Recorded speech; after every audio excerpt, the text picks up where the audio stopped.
ሰላም ጤና ይስጥልን እንደምን አላችሁ? ዛሬ ይዤላችሁ የቀረብኩት ታሪክ እጅግ በጣም አስደንጋጭ ልብ ሰባሪ የሆነ ነው። ስለዚህ ይህንን ታሪክ እኔም በማቀርብበት ሰዓት እጅግ እንባዬን መቆጣጠር እስከሚያቅተኝ ድረስ በጣም አስደንጋጭና አሰቃቂ ነው። በዚች ምድር ላይ ካሉ ድምጾች ሁሉ እጅግ አስደንጋጭ እንግዲህ የዝምታ ድምጽ ነው። በተለይ ያ ዝምታ ከ5 ንጹሐን ህፃናት ሳቅና ጩኸት ተሞልቶ በነበረ ቤት ውስጥ ድንገት ሲሰፍን ምን ሊሆን እንደሚችል አስቡት። ሰኔ 20 ቀን 2001 ዓመተ ምህረት በሂውስተን ቴክሳስ የሚገኝ አንድ ተራ የሚመስል መኖሪያ ቤት የዓለምን ታሪክ ለዘላለም የሚቀይርና የሰው ልጅ ማንነትን የሚፈትን ጥቁር ጠባሳ አስተናገደ። ይህ ታሪክ ስለ አንዲት እናት ብቻ አይደለም። ይህ ታሪክ ስለ አእምሮ ስብራት፣ ስለ ሃይማኖቶች ጭፍንነትና ስለ ማህበረሰብ ውድቀት የሚናገር ዘግናኝ እውነት ነው። እባክሽ ቶሎ ነይ፣ አንድ እናት ደውላ ለፖሊስ ያለችው ድምፅ ነው። እባክሽ ቶሎ ነይ፣ አንድ ነገር ሆኗል የሚለውን የአንድሪያ ዩትስ የስልክ ጥሪ ለፖሊስ ሲደርስ ማንም ሰው ያንን አስፈሪ ትርኢት ይመለከታል ብሎ አልገመተም ነበር። መኝታ ቤት ውስጥ በረጠበ ብርድ ልብስ ስር የተደረደሩ 4 ትናንሽ አስክሬኖችና በመታጠቢያ ገንዳው ውስጥ የቀረው የ5ኛው ልጅ ህይወት አልባ አካል። ይህንን ለማመን ይከብዳል። እናትነት የፍቅርና የጥበቃ ተምሳሌት በሆነበት ዓለም ውስጥ የገዛ እናት 5 ልጆቿን አንድ በአንድ ወደ ውሃ ውስጥ ስትነክር ምን እያሰበች ነበር የሚለው ይበልጥ የሚያስገርም ነው። ይህ ድርጊት በአንድ ሌሊት የተከሰተ ድንገተኛ አደጋ አለመሆኑ ነው። ወደ ጥልቁ ስንገባ ይህ አሳዛኝ ታሪክ የዓመታት ስቃይ፣ የቸልተኝነትና የሃይማኖታዊ አክራሪነት ውጤት መሆኑን እንረዳለን። ይህ ታሪክ ሰይጣን በሰው አምሳል ስለመገለጡ ሳይሆን የሰው ልጅ አእምሮ በጭንቀትና በበሽታ ሲታወር ምን ያህል አስፈሪ ሊሆን እንደሚችል የሚያሳይ ትምህርት ነው። ሰው እንዴት ክፉ ይሆናል ብለን እንጠይቅ ይሆናል። ነገር ግን አንድሪያ ዩትስ የገደለቻቸው ልጆቿን ሳይሆን በውስጧ የነበረውን ሰይጣን እንደሆነ ታምን ነበር። ይህ ታሪክ በውስጡ የያዘው ምስጢር ካወቃችሁት በላይ ጥልቅ ነው፣ ከሰማችሁት በላይ ደግሞ ልብ ሰባሪ ነው። እስኪ ወደዛ ጨለማ ቤት እንግባና የታሪክን መጋረጃ አንድ ባንድ እንግለጥ። አንድሪያ ፒያ ትንሿ ልጅ ሆና ስታደግ ማንም ሰው እንዲህ ያለ አሰቃቂ መጨረሻ ይገጥማታል ብሎ አላሰበም ነበር። ጎበዝ ተማሪ፣ ታታሪ ነርስና ደግ ሴት ነበረች። ነገር ግን ከዚህ ስኬታማ ገጽታ በስተጀርባ ገና በወጣትነቷ ጀምሮ የጭንቀት እና የድብርት ምልክቶች ይታዩባት ነበር። ይህ ታሪክ የሚጀምረው አንድሪያ ራስል ዩትስን ካገባችበት ቅጽበት ጀምሮ ነው። ራስ ዩትስን የናሳ ኢንጂነር፣ የተረጋጋና ሃይማኖተኛ የሚመስል ሰው ነበር፣ ባለቤቷ ማለት ነው።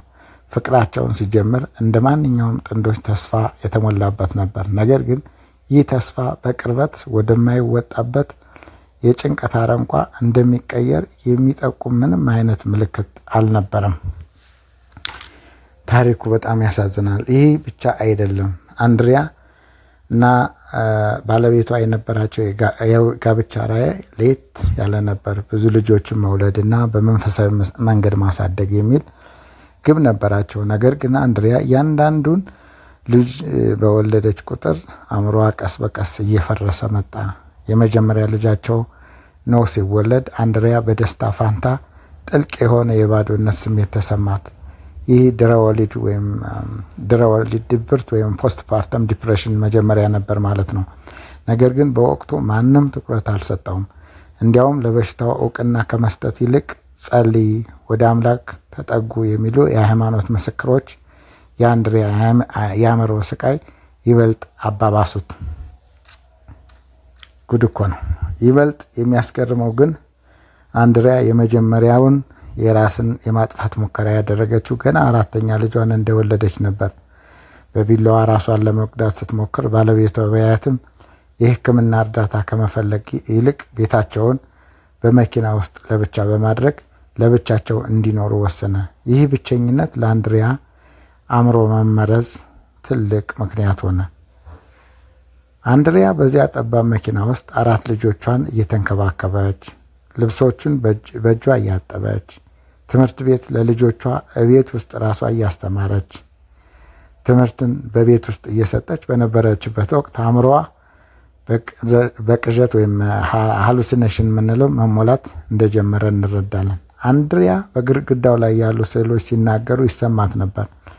ሰይጣን ከልጆቼ ጋር እየተነጋገረ ነው ብላ ታስብ ነበር። ይህ አእምሮ ህመም ሳይሆን የእርሷ ኃጢአት ውጤት እንደሆነ ተነገራት። ታሪኩ እዚህ ላይ ነው የሚከብደው። በጣም ሴትየዋ እጅግ ታሳዝናለች። አንድ በሽተኛ ሴት እርዳታ በምትፈልግበት ሰዓት አስቦት፣ ይበልጥ በኃላፊነት ጫና ሲጫንበት ምን ሊከሰት ይችላል? የታሪክ ተመራማሪዎችና የሳይንስ ሊቃውንት እንደሚሉት የአንድሪያ አእምሮ እንደ አንድ የተለጠጠ ላስቲክ ነበር። ተለጥጦ በመጨረሻ ላይ የሚበጠስበት ሰዓት ይጠብቅ ነበር ማለት ነው። ያ ሰዓት ደግሞ ሰኔ 20 ጠዋት 3 ሰዓት ላይ ደረሰ። ይህ ብቻ አይደለም። የአንድሪያ ታሪክ አስፈሪ የሚያደርገው የአእምሮ ህመም ብቻ አለመሆኑ ነው። የሰው ልጅ እምነት ለፈውስ ሳይሆን ለጥፋት መሳሪያ ሲሆን የሚያስከትለው መዘዝ በጉልህ እናያለን። አንድሪያና ባለቤቷ ራስትል ዩትስ ሚካኤል ፔርል የተባለ ጽንፈኛ ሰባኪ የሚያስተምረው ትምህርት ነበረው። በጥብቅ ያንን ትምህርት ይከታተል ነበር። ይህ ሰው የሚሰብከው ወንጌልን ሳይሆን የፍርሃት ድባብን ነበር። እናቶች ለልጆቻቸው በቤት ውስጥ ብቻ ማስተማር እንዳለባቸው፣ ከዓለም መለየት እንዳለባቸውና አንዲት ሴት በቤት ውስጥ ለሚፈጠረው ማንኛውም መንፈሳዊ ውድቀት ተጠያቂ እሷ እንደሆነች፣ ሴቷ እንደሆነች አጥብቆ ያስተምር ነበር። ይበልጥ የሚያስገርመው ግን አንድሪያ በዚያ ትምህርት ሳቢያ ራሷን እንደ ውድቅ ፍጡር መቁጠሯ ነው። ሰባኪው መጥፎ እናቶች ልጆቻቸውን ወደ ሲኦል ይወስዳሉ ብሎ ሲናገር አንድሪያ ያንን ቃል በቀጥታ ለራሷ ወሰደችው። ይህ ሃይማኖታዊ ጫና በአእምሮ ህመም ለታወከች ሴት ምን ያህል አደገኛ እንደነበር እንረዳለን። አንድሪያ 5 ልጆቿ እየወለደች ዓለምን ረስታ በጠባብ መኖሪያ ውስጥ ታስራ የቤት ውስጥ ስራዎችን ብቻ እንድታከናውን ስትገደድ አእምሮዋ ከእውነታው ዓለም ጋር ያለውን ግንኙነት ሙሉ በሙሉ አቋረጠ። ባለቤቷ ራስል የቤት መሪ እንደመሆኑ መጠን የአንድሪያን ጩኸት መስማት አልቻለም። እንዲያውም የሕክምና ባለሙያዎች አንድሪያ ተጨማሪ ልጅ መውለድ የለባትም፣ አእምሮ አይችልም ብለው አስጠንቅቀውት ነበር። ነገር ግን እሱ ይህ የእግዚአብሔር ፈቃድ ነው በሚል ግትር አስተሳሰብ 5ኛ ልጃቸው ሜሪን እንድትወልድ አደረገ። ይህ ውሳኔ ለአንድሪያ የሞት ፍርድ እንደመፈረም ነበር። የሰው ልጅ ክፋት በጭካኔ ብቻ አይገለጽም፣ አንዳንዴ በቸልተኝነትና በራስ ወዳድነት ጭምር እንጂ። 5ኛ ልጅ ሜሪ እንደተወለደች የአንድሪያ አእምሮ ሙሉ በሙሉ በጨለማ ተዋጠ። ይህ ድህረ ወሊድ ስነ አእምሮ ወይም ፖስት ፓርተም ሳይኮሲስ የሚባለውን ዘግናኝ ደረጃ ላይ መድረሱ ነበር። አንድሪያ አሁን ድብርት ብቻ አይደለም የሚሰማት፣ የሌሎች ድምፆችን ትሰማለች፣ የሌሉ ምስሎችን ታያለች። በውስጡ ያለው ድምፅ አንቺ መጥፎ እናት ነሽ፣ ልጆችሽን ከሰይጣን ማዳን የምትችው በመግደል ብቻ ነው እያለ ይጮህባት ነበር። ይህ እጅግ የሚዘገንን ሀሳብ እና የሀሳብ ግጭት ነው። አንድ እናት ለልጆቿ ካላት ጥልቅ ፍቅር የተነሳ ከዘላለም ሲኦል እሳት ለማዳን ስትል ሕይወታቸውን ልትቀጥፍ ትችላለችን? በጣም ያሳዝናል። በሳይንሳዊ ዓለም ይህ በጎ አሳቢነት ያለው ግድያ ተብሎ ይጠራል። አንድሪያ በዚች ወቅት እያሰበች የነበረው ስለ ደም መፍሰስ ሳይሆን ስለ ነፍስ ማዳን ነበር። ይበልጥ የሚያስገርመው ግን በዚያ ወቅት አንድሪያ ምግብ መብላት አቁማ ነበር። ክብደቷ እጅግ በጣም ቀንሶ ነበረ። አይኖቿ ፈጠው ነበር እንደ ጥላ እየተንቀሳቀሰች። ባለቤቷ ግን አሁንም ጸልዩላት ከሚል መፈክር ውጭ ምንም አይነት ተግባራዊ እርዳታ አላደረግላትም። የአንድሪያ አእምሮ እንደተሰባበረ መስታወት ነበር። እያንዳንዱን ስብርባር የሚያሳየው የተዛባ እውነትን ነው። በመታጠቢያ ገንዳ ውስጥ ያለው ውሃ ለእርሷ የጥምቀትና የማንቂያ መንገድ መስሎ ታያት። ይህ የታሪክ ክፍል የሰው ልጅ አእምሮ ምን ያህል ደካማ እንደሆነና በትክክለኛው ጊዜ እርዳታ ካላገኘው ወደ ምን አይነት አሰቃቂ ድርጊት ሊያመራ እንደሚችል ጥልቅ ማሳያ ነው። ሁላችሁም ይህንን ሀሳብ በትክክል ለሚመለከታቸውን ሰዎችም በማድረስ ሰብስክራይብ፣ ሼር በማድረግ ተከታተሉን። ከአሰቃቂ ድርጊት እንግዲህ ጥቂት ሳምንታት ቀደም ብላ አንድሪያ በከፍተኛ የአእምሮ ሕክምና ማዕከል ውስጥ ተኝታ ነበር። ዶክተሮቹ ለ5 ደቂቃ እንኳን ቢሆን አንድሪያ ከልጆቿ ጋር ብቻዋን እንድትሆን አትፍቀዱ ብለው ለባሏ ጥብቅ መመሪያ ሰጠውት ነበር። ምክንያቱም በውስጧ ያለው የጥፋት መንፈስ በማንኛውም ቅጽበት ሊፈነዳ እንደሚችል ተረድተው ስለነበረ ዶክተሮቹ ይህን ማስጠንቀቂያ ነግረው ነበር። ነገር ግን ራስል ዩቲስ ወይም ባለቤቷ ይህንን ማስጠንቀቂያ እንደተራ ነገር ቆጠረው። እሷ ጠንካራ መሆን አለባት፣ ልጆቿን መንከባከብ ግዴታዋ ነው በሚል የድሮ ዘመን አስተሳሰብ ሰኔ 20 ጠዋት ላይ እንግዲህ ወደ ስራ ለመሄድ ተነሳ። እናቱን ደውሎ መጠች ከሷ ጋር ሁኝ ቢላትም እናቱ እስከምትመጣ ድረስ ያለውን የ1 ሰዓት ጊዜ መጠበቅ እሱም አልፈለገም። ትቷት ወደ ስራ ሄደ። ያቺ 1 ሰዓት በሰው ልጅ ታሪክ ውስጥ እጅግ ረጅሙንና ዘግናኙ ሰዓት ሆና ተመዘገበች። ይህ ብቻ አይደለም። አንድሪያ በዚያ ጠዋት ባለቤቷ ከቤት ወጥቶ መኪናውን ሲያስነሳ በዝምታ ትመለከተው ነበር። በውስጧ ያለው ድምፅ አሁን ጊዜው ነው አላት። ባለቤቷ መኪናውን ነድቶ ከግቢው እንደወጣ አንድሪያ ወደ መታጠቢያ ቤት አመራች። ገንዳውን በውሃ ሞላች። ያ የውሃ ድምፅ ለልጆች የሞት ደወል፣ ለእርሷ ግን የነጻነት መንገድ ነው ብላ ታስብ ነበር። ይህ የታሪክ ክፍል እጅግ የሚከብድ እና ማንኛውንም የሰው ልጅ ስሜት የሚነካ ስለሆነ ሁላችሁም በትዕግስት እንግዲህ ተከታተሉ። ለሌሎች አስተማሪ ይሆናል ብዬ ስላሰብኩ ነው ይህን የማቀርበው። ሰኔ 20 ቀን 2001 ዓመተ ምህረት ከጠዋቱ 9 ሰዓት ወይም ከጠዋቱ 3 ሰዓት በእኛ እንደማለት ነው።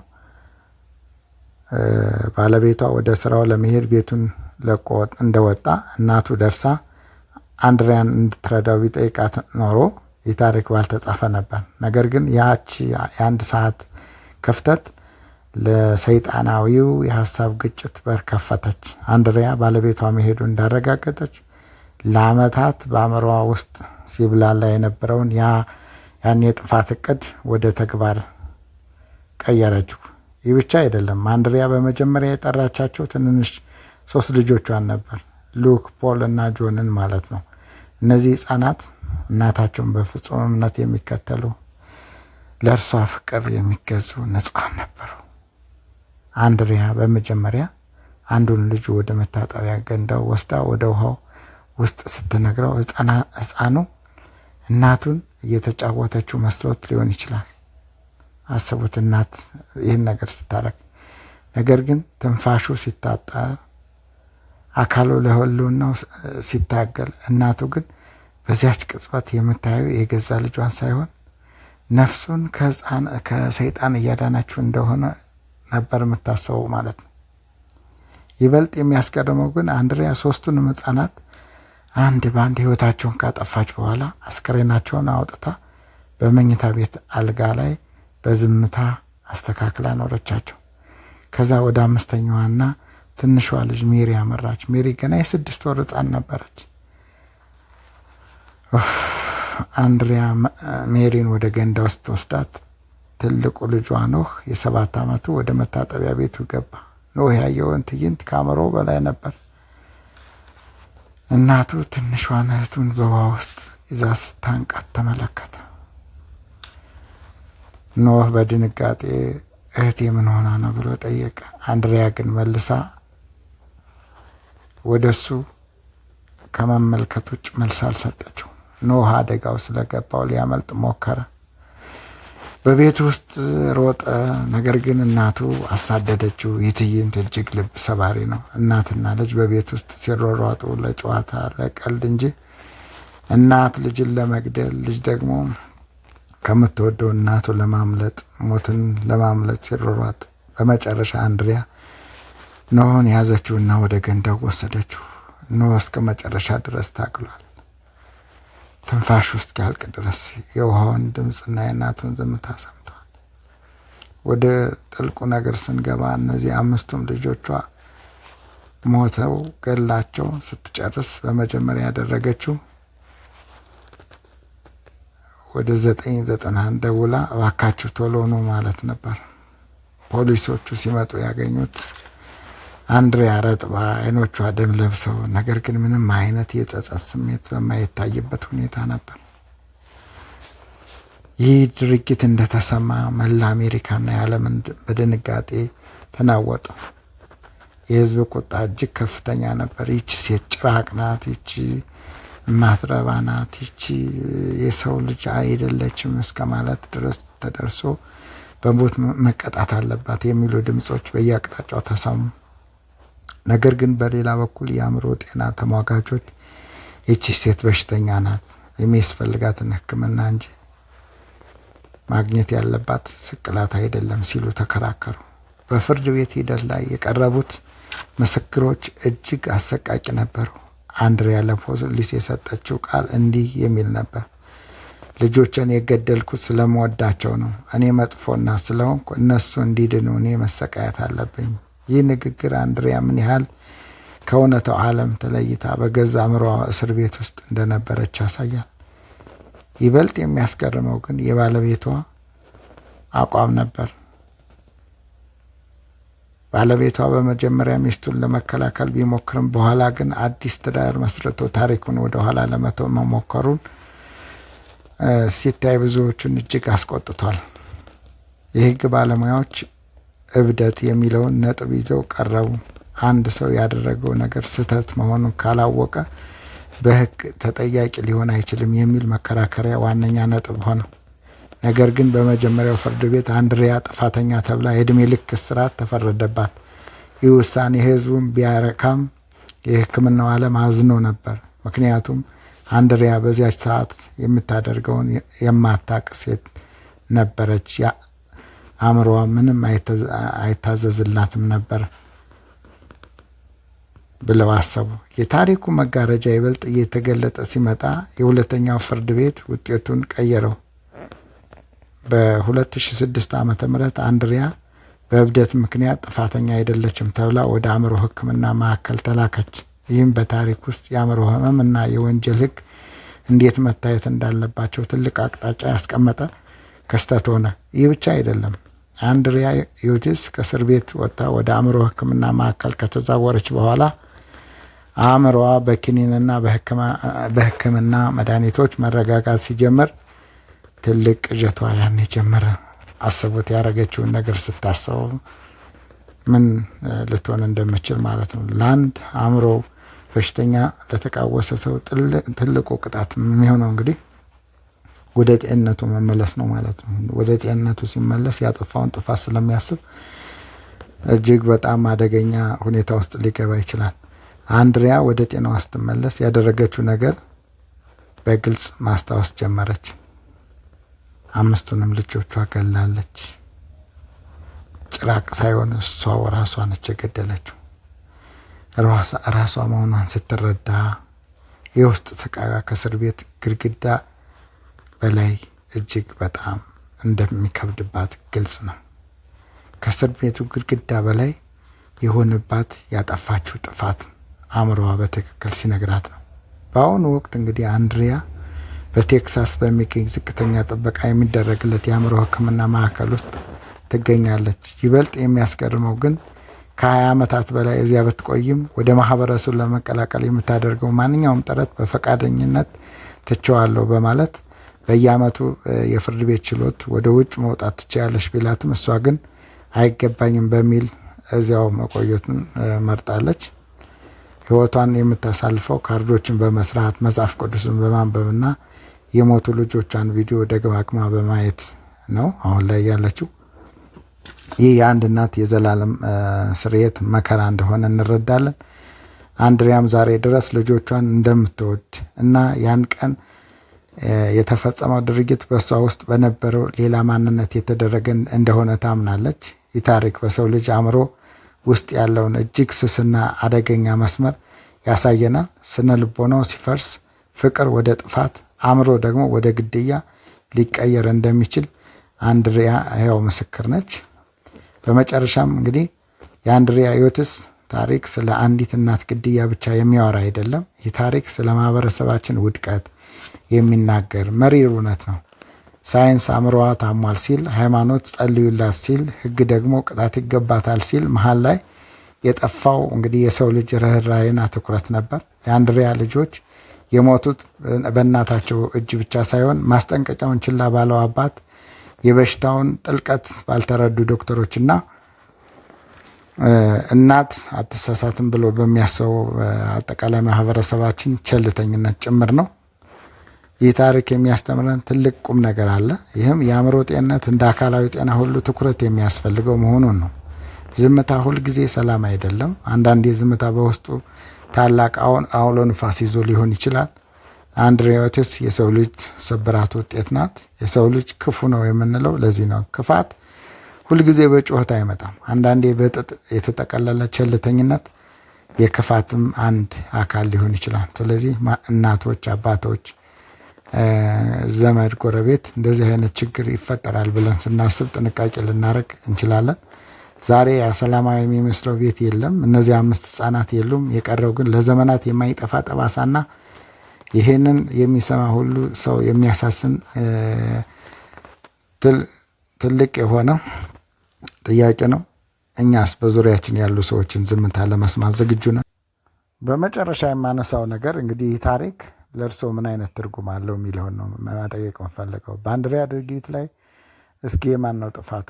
ባለቤቷ ቸልተኛ ስለሆነ ነው? ማህበረሰቡ በዝምታ ስላለፈ ነው? ወይስ ሃይማኖት አባቶች በቸልታ ስላለፉት ነው? ሀሳባችሁን በኮሜንት ላይ አስቀምጡልኝ። ሌላው በተጨማሪ እስኪ እናንተ ወልዳችሁ በተለይ በወሊድ ጊዜ ደበረን ከወለድኩ በኋላ እንዲሆንኩ ስትሉ ባለቤታችሁ ወይም የቅርብ ዘመድ፣ ጎረቤት፣ ማንኛውም ሰው የጤና ባለሙያ የረዳችሁ አስተያየት ካለ ለሌላው እንዲጠቅም አጋሩን። ሰብስክራይብ፣ ሸር በማድረግ ለሌላው እንዲደርስ አድርጉልን። ስላዳመጣችሁኝ አመሰግናለሁ።